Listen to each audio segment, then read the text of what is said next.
যে সমস্ত পেশেন্ট একটা ক্রনিক ভিটামিন ডি সাপ্লিমেন্ট নেয় সেই সমস্ত পেশেন্টদের ক্ষেত্রে কিন্তু ভিটামিন ডি টক্সিসিটি হওয়ার সম্ভাবনা বেশি। যেটা আপনি পাবেন সেটা হচ্ছে জেনারেলাইজড উইকনেস বা একটা লেথার্জি ভাব। সেকেন্ড ইম্পর্টেন্ট হচ্ছে সেন্ট্রাল নার্ভাস সিস্টেম ডিসফাংশন। সেখানে কি হয়, পেশেন্টের একটা কনসেন্ট্রেশন, কোনো কিছুতে কনসেন্ট্রেশন করতে পারছে না, একটা ড্রাউজিনেস আসছে, অ্যাপাথি আসছে, একটা কনফিউশনাল স্টেটে আসছে এবং শেষমেশ অনেকে কোমাতেও প্রেজেন্ট করে। হচ্ছে নিউরোসাইকিয়াট্রিক সিমটম, সেটা কি, পেশেন্টের একটা ডিপ্রেশন হচ্ছে বা একটা অ্যাংজাইটি ডিসঅর্ডার, সাইকোসিস, এটাও কিন্তু ক্রনিক ভিটামিন ডি সাপ্লিমেন্টেশনের জন্য হয়। আর হচ্ছে কিডনি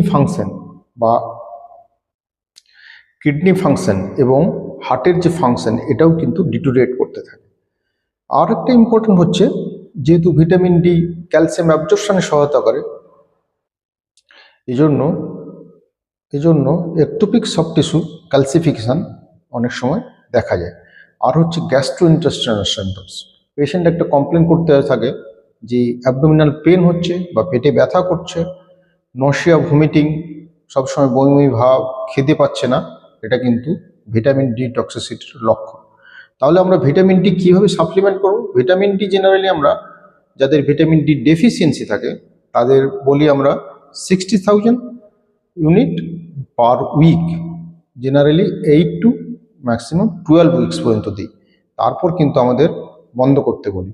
কিন্তু আমাদের প্র্যাকটিস অভিজ্ঞতায় দেখা যায় যে অনেক বয়স্ক মানুষ ক্রনিক্যালি ভিটামিন ডি খায়, এই জন্য তাদের ভিটামিন ডি টক্সিসিটি নিয়ে প্রেজেন্ট করে।